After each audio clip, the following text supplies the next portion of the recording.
Welcome to Sleepy Love Tales, soothing romance for a restful night. If these stories help you unwind, be sure to subscribe. For now, close your eyes and let's begin tonight's story. When the lilacs bloom again. The summer Sienna Whitmore turned 24. She learned that silence could be a form of violence. Her mother practiced it with terrible elegance. Margaret Whitmore could dismiss a room with a single measured pause, could withdraw approval the way a banker withdraws credit, quietly. Drama making you feel the absence long before you understood what had been taken. Sienna had grown up fluent in that silence. She had learned to speak carefully, smile without revealing teeth, and keep the soft bruised parts of herself tucked away from inspection.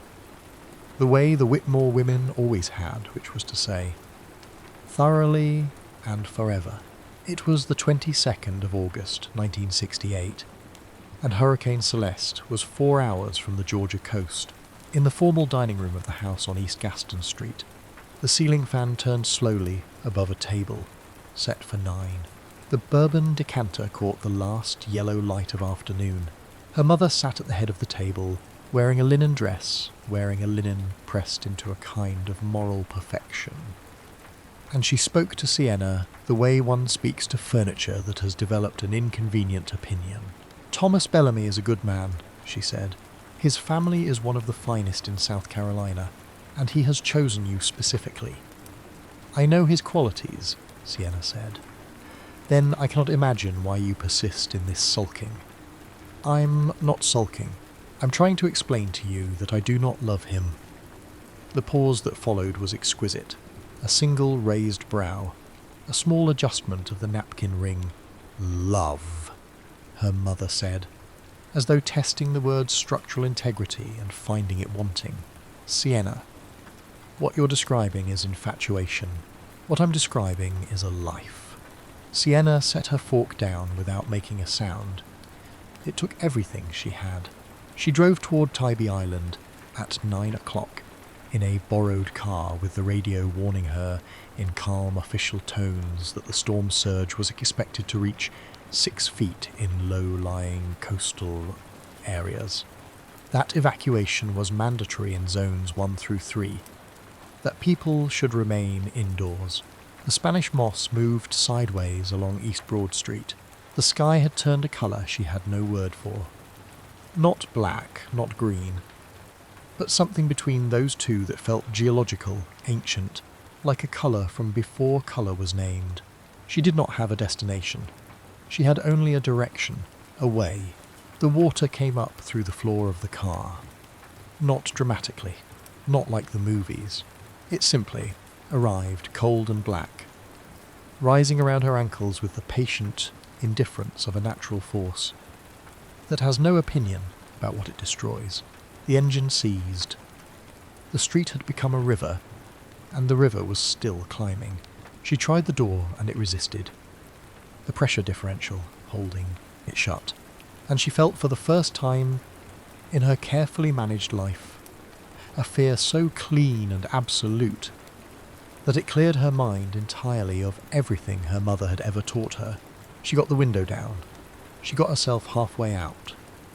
The current took her immediately. The hand that found her wrist was not gentle. There was no time for gentle. It was simply strong, oriented, purposeful. It pulled her against the flood's opinion of where she should go, and she went with it, because there was nothing else to do. And then there was a wall, and then there was a doorway, and then there was a man who was nearly as wet as she was, breathing hard, looking at her with grey eyes that held no drama whatsoever, only the calm assessment of someone solving a problem that needed solving. "Can you walk?" he said. "Yes," she said. She wasn't certain, but she said yes. "There's a warehouse 2 blocks north. We need to move before the next surge." She moved. His name was Daniel Gray. She learned this later, after the warehouse, after the candles, after the city had disappeared beneath a weight of water and wind that made the preceding 24 years of her life feel like a rehearsal for this night. He told her his name the way he did most things. Without ceremony, without particular self-consciousness, as a practical fact she might need. "Daniel Gray," he said, handing her a blanket that smelled of engine oil and river. "I work the docks, live above Mrs. Price's bait shop on Factor's Walk." "Sienna Whitmore," she said. Something moved across his face. Not quite recognition, more like calibration. The Whitmore name meant something in Savannah. It meant columns and crystal, and a particular kind of immunity from consequence. She watched him absorb this and then set it aside. And she found the setting aside more interesting than anything that had happened to her in months. "You have a cut above your ear," he said. "I'm going to clean it." The hurricane screamed around them for 3 days. The quarantine that followed the storm was not officially called a quarantine.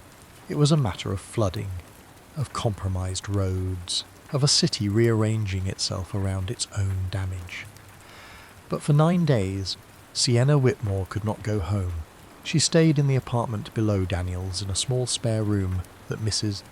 Evelyn Price, 70, fierce, and possessed of a widow's absolute certainty about human character, prepared with a maternal efficiency that discouraged argument.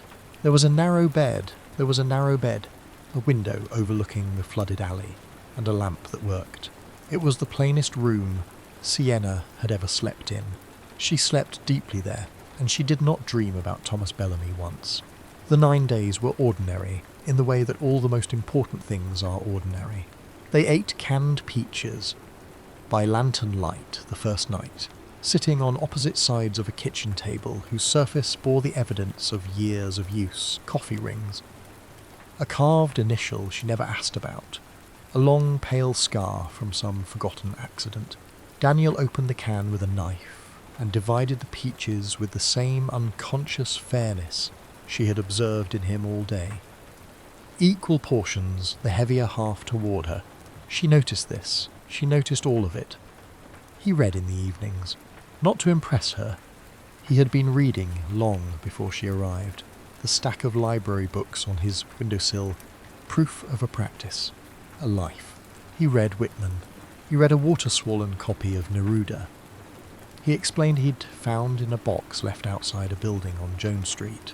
Once, he showed her a passage once, holding the book toward the lantern light, and she read it, leaning close to the flame while rain tapped against the tin roof. And she felt something shift in her chest like furniture being moved in a room she'd believed was empty. "You like poetry," she said. "I like precision," he said. "Poetry is the most precise language there is. It doesn't waste words on performance." She looked at him. "My mother would say that poetry is an indulgence." "Your mother would be wrong," he said simply, and turned the page. On the 3rd day they walked through the wounded city together. Sienna had imagined storm damage in the abstract. Broken windows, downed trees, the inconvenience of debris. What she found was different. An oak 300 years old lay across President Street, with its root system exposed like the interior of something private. A church on Bull Street had lost its rose window, and the stained glass saints lay scattered across the sidewalk in brilliant, terrible fragments. A family on Havisham was pulling a sodden sofa through their door, and Daniel stopped walking and helped them without any discussion of whether this was his business, simply because it needed doing. And he was there. She stood on the sidewalk and watched his shoulders work. She helped with the other end. At noon, they distributed food from a church kitchen on Montgomery Street. Sienna had never distributed food. She had attended fundraising dinners for the poor, had written cheques in her mother's presence, had performed charity with the careful staging her world required. This was different. An elderly man with shaking hands needed his container held while he opened it, and she held it. A child was crying because she could not find her cat, and Sienna crouched down in the mud in her ruined dress and listened seriously to a 7-year-old's description of a grey tabby named Preacher, and this felt, inexplicably, undeniably, like the most useful she had ever been. Daniel watched all of this. She caught him watching, and he didn't pretend otherwise. "You're different from what I expected," he said on the walk back. "What did you expect?" He considered this. "Less. I think I expected less of you." The heat returned by the fourth day, the particular southern heat that are after a storm, with the aggressive confidence of something that knows it was never truly defeated. They sat on the rooftop in the evenings, above the city's damage and its slow recovery, while the Savannah River moved darkly below, and shrimp boats threaded through distant lights like thoughts too slow to catch. He told her about his mother on the fifth night. He told her the way people tell things they've held alone for a long time, but setting them down carefully as though the telling itself required a kind of precision. "She died in March," he said. "I was 15. There was a period after, maybe 2 years, when I thought loneliness was a temporary condition, something you survived until the conditions changed. And then one day I understood it wasn't temporary. It was just weather. You learn to work inside it." She was quiet for a moment. "I'm lonely in a house full of people," she said. She had never said this out loud. She heard how it sounded and waited for it to embarrass her, but it didn't. "I know," he said. She turned to look at him. "You know? I watched you for 3 days before the storm," he said. "There's a corner on Jones Street where the Whitmore car turns. I saw you through the window once, being driven somewhere. You had the face of someone who had been politely disagreeing for a very long time." She laughed, genuinely with her full mouth, the way she never laughed in her mother's house. "Is that what I look like?" "It's what you look like then," he said. "You look different now." The river moved below them. A foghorn called from somewhere in the dark harbour, low and patient. "Daniel," she said. "Yes. Why do you help people the way you do, not the way you're helping me?" "I was drowning, that's instinct. I mean the other way. The groceries on porches, the repairs you do for free." He was quiet long enough that she thought he might not answer. "Because I know what it's like to need something and believe nobody will notice," he said finally. "And I decided that wherever I had the ability to make a person feel noticed, I would use it." He paused. "It seems like the minimum.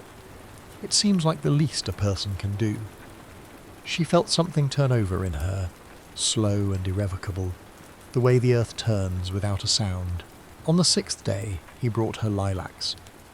She didn't know where he'd found them. They were salvaged from somewhere inland, slightly bruised at the edges, improbably fragrant in the wet summer heat. He set them in a jar on the kitchen table, without explanation. "Lilacs don't belong in Savannah," she said. He shrugged with one shoulder. Maybe they were trying to become something else. She leaned down and breathed them in. The scent was extraordinary. Cool and sweet and somehow melancholy. The way beautiful things often are when they appear in the wrong place. She straightened up and found him watching her with an expression she had no category for. Not desire exactly, though desire was somewhere inside it. Something older and more patient than desire. Something that looked terrifyingly like certainty. The 8th night, music from a riverside bar running on emergency generators drifted up to the rooftop. A slow trumpet, a woman's voice, a rhythm section swinging behind them both, with the particular grace of people who play beautifully in bad conditions. Daniel stood up and offered his hand. She almost said no. The reflex was 24 years old and deeply grooved. She took his hand instead. They danced on the rooftop while Savannah recovered below them. He held her with his hand at the small of her back, like something he was trying not to break, and she thought, "I have been touched my entire life, and never touched at all, and this is what it feels like, being touched." And she kept the thought very still inside her, so it wouldn't shatter. No kiss yet. Only closeness so complete it was its own kind of declaration. He kissed her on the 9th night, except she kissed him first. They were walking back from the river chapel. She had gone to place flowers on the steps. She didn't entirely know why. Some impulse that felt right. And rain was falling lightly from storm remnants, and the oaks on Abercorn Street dripped steadily onto wet cobblestones. And she stopped walking and turned to him, and he read her face with those grey eyes. And then she was kissing him, and he kissed her back, with a restraint so exquisite. It was almost formal, like a man who has been very hungry for a very long time, and is trying to remember his manners. When they stopped, he pressed his forehead against hers. "You should go home before they come looking for you," he said. Even then, even there, in the rain, with her hands against his chest, and the whole long future condensing around that single moment. Even then he was already preparing for loss, already placing himself a step outside the frame, because men like Daniel Gray did not quite believe they belonged in the centre of their own stories. She should have said, "I'm not going anywhere." She didn't. She stood in the rain and felt the moment pass through her hands like water, and did not close her fingers. She went home the next morning. The Whitmore response was swift in the way that power is always swift when it is afraid. Her mother called Daniel personally. Sienna learned this later, not from Daniel, who never spoke of it, but from a kitchen worker who overheard the call. "You confused gratitude with invitation, Mr. Gray. I trust you're intelligent enough to understand the distinction." Thomas Bellamy drove to the bait shop and said things Sienna was not permitted to know. Her father sent an envelope with a number written on a cheque inside it. Daniel refused the money.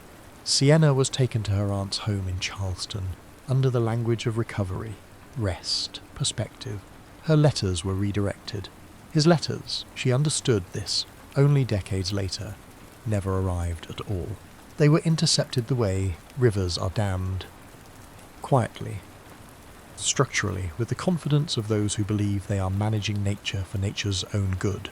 After 3 months of silence, a message arrived.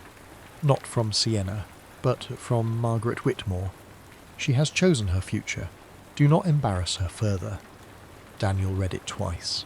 He folded it and placed it in a drawer and went to work the next morning in the usual way. And the dock workers didn't notice that anything had changed, because he was always quiet. And grief looks like quiet from the outside. She married Thomas Bellamy in April. The ceremony was beautiful. The photographs were beautiful. The marriage was what she had predicted it would be from the other side of her mother's dining table. Stable, correct, emotionally barren. Thomas was not cruel. He was simply a man who had never been required to learn the difference between provision and love. And so he confused them all his life, sincerely, without malice, which in some ways was worse. Children came, then decades. She performed happiness with the same precision she had performed everything else, and she performed it well enough that no one inside her life ever suspected the magnitude of the subtraction. Every spring she bought lilacs. The florist on Broughton Street eventually knew her without being told what she needed. The lilacs went to places she had memorized without deciding to memorize them. The river chapel steps, the old dock warehouse window, the cemetery on the edge of Bonaventure where Daniel's mother was buried beneath a simple stone. She never saw him, but she never truly left him either. Daniel Gray died on a Tuesday in late March, alone in his apartment above the bait shop, where he had lived for 46 years. The ceiling fan still turned. The library books were still stacked on the windowsill. The Neruda, different copy now, the first one having finally dissolved into illegibility, was open on the table. He had suffered a stroke the day before. He had lain on the floor for 16 hours. Before his neighbour, a young woman named Dara, who sometimes brought him food without being asked, because she had learned this from watching him, came to check. He was 73. The funeral home sent Harold Finch, a quiet man with an adequate moustache, and the particular tenderness of those who spend their professional lives inside grief. He searched the apartment for next of kin. He found a cousin in Alabama who had not spoken to Daniel in 20 years. He found donation receipts to 17 different organisations. He found a shoebox. Inside the shoebox, a photograph. A woman of 24, caught in three-quarter profile, laughing at something outside the frame. The photograph had been handled enough that its edges had softened. A pressed lilac, wrapped in wax paper, still faintly fragrant in the way that the ghost of a scent is more affecting than the scent itself. 43 letters, bundled and chronological. Never sent, beginning in October of 1968 and ending 2 weeks before his death. Her name appeared 43 times as the salutation. Harold Finch, who had been in the business long enough to recognise what he was holding, sat down in Daniel's chair and read for a few minutes before understanding that these letters were private. In a way that transcended legal privacy, he set them aside and searched, and found a handwritten address on a card between two books. He called Sienna Bellamy at 8:15 on a Wednesday morning. She was 68 years old. She was drinking coffee in a well-appointed kitchen, in a well-appointed house, in a neighbourhood that had not changed its opinion of itself in 70 years. She was looking out a window at a garden her husband had never cared about. When the funeral director said Daniel Gray's name, she set a coffee cup down with such care that it didn't make a sound. She read the letters alone, all night, every one.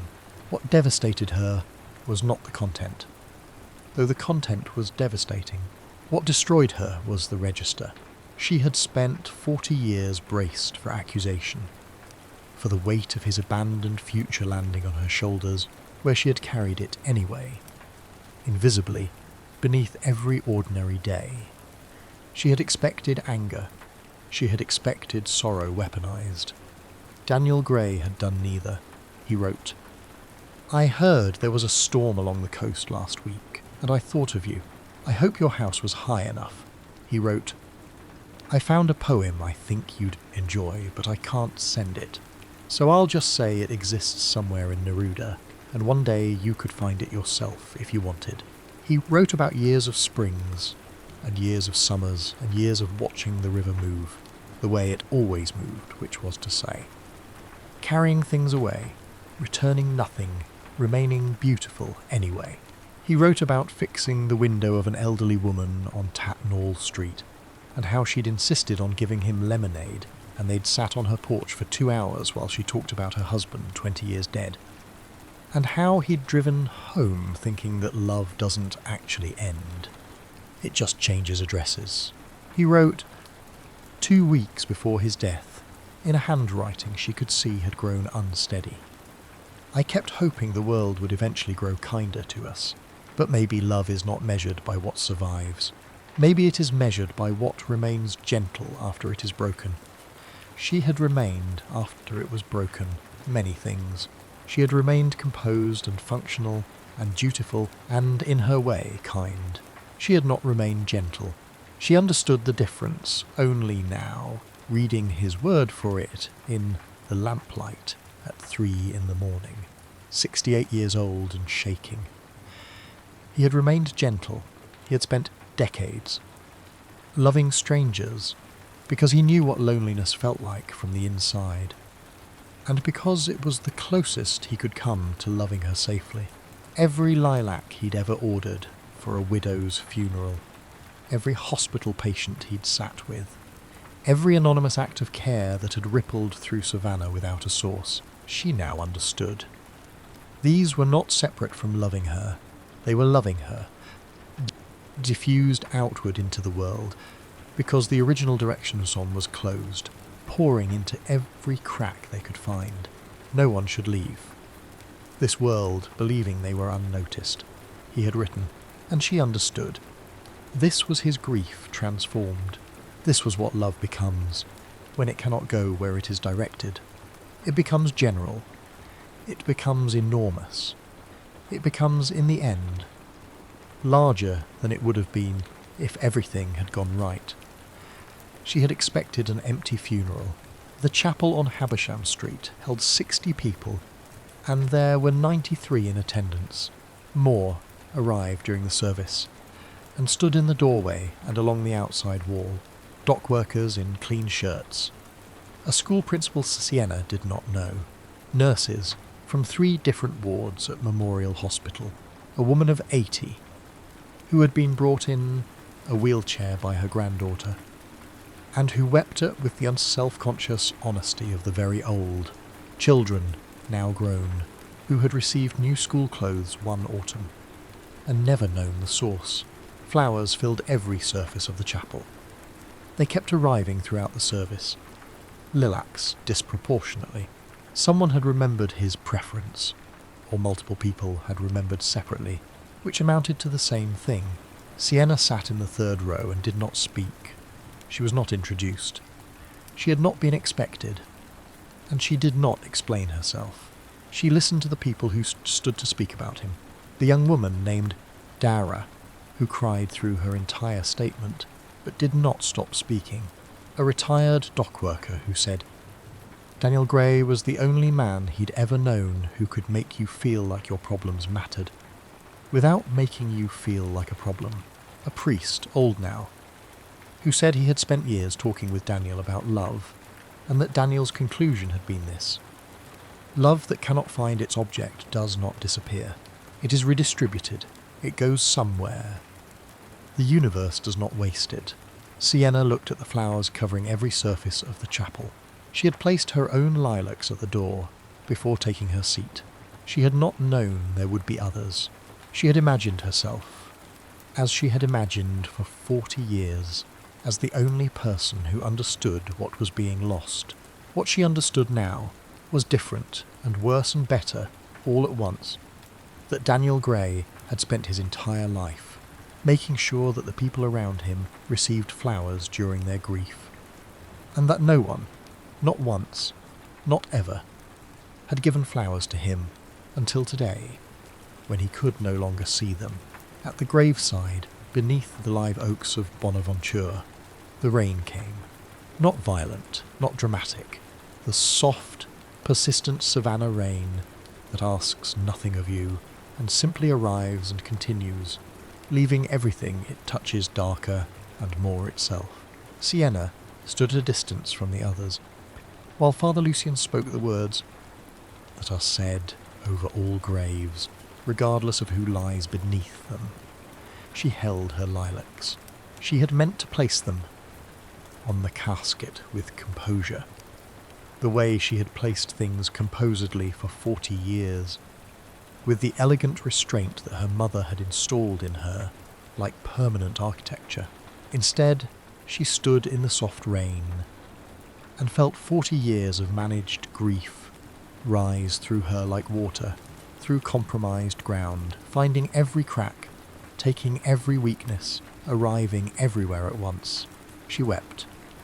Not quietly, not gracefully, not in a way that could be described as elegant. She wept the way she had not wept since she was very young, before she had learned that weeping embarrassed people, before she had learned to turn her unhappiness into something more socially acceptable, like composure. Daniel's neighbour Dara appeared beside her at some point, and did not speak or look at her, but simply remained there, which was, Sienna realised through the blur of it, the most Daniel Gray thing that anyone had done for her since 1968. She commissioned the garden in April of the following year. No statue, no plaque bearing anything self-important, only a space beside the Savannah River, near the place where a flooded street had taken her car under 30 feet of storm surge, and a man with grey eyes and no interest in being thanked had pulled her free. A garden of lilacs, growing in southern soil, where lilacs have no particular business growing, tended carefully, thriving anyway. The city of Savannah designated it, within 2 years, as a memorial garden for the anonymous dead. People came to leave flowers for those graves they could not visit or did not know. Grieving. People with complicated feelings, about someone they had lost. People who needed to put something somewhere, and found that this was the somewhere. On an evening in late spring, Sienna sat alone in the garden, while the river moved in the distance, and the light changed from gold to the particular lilac purple of a Savannah dusk. The air smelled of rain and blossoms, and the faintly salt-tinged breath of the harbour. She held Daniel's final letter. The paper had softened from handling. Around her, strangers arrived quietly and placed flowers among the lilac branches. A man with a child, a woman alone, two young people who held hands and stood in silence before leaving a bunch of white roses that meant something she would never know. The garden was filling, slowly, the way it always filled in late spring. The way, she understood now, it would continue to fill long after she was gone, with the grief of people who needed somewhere to put their tenderness, who needed to give something to someone who could no longer receive it. Daniel had understood this. He had lived this understanding for 40 years. The greatest gift he had given her was not the 9 days, though she would carry those 9 days into whatever came after death. The canned peaches and the Neruda and the rain on the tin roof and his hand at the small of her back. The greatest gift was this. The knowledge that love refused its original direction does not die. It cannot die. It is simply redirected again and again into the world, into strangers, into ordinary acts of care so quiet that they barely disturb the air around them. You could spend a life loving at a distance. The love would still go somewhere. It would still arrive. She placed the letter against her heart and listened to the river, which continued moving in the usual way, carrying everything forward with it, refusing nothing, returning nothing, remaining. In the fading purple light, in the rising fragrance of impossible lilacs, entirely, heartbreakingly beautiful, the petals fell. Savannah kept arriving, year after year, to bring flowers to the man who had spent his entire life, ensuring that nobody grieved alone. He loved her quietly, completely, without asking for anything. And the world, which rewards loudness and possession and the performance of feeling, never knew what it had in him. Only she knew. She would know it all the rest of her life.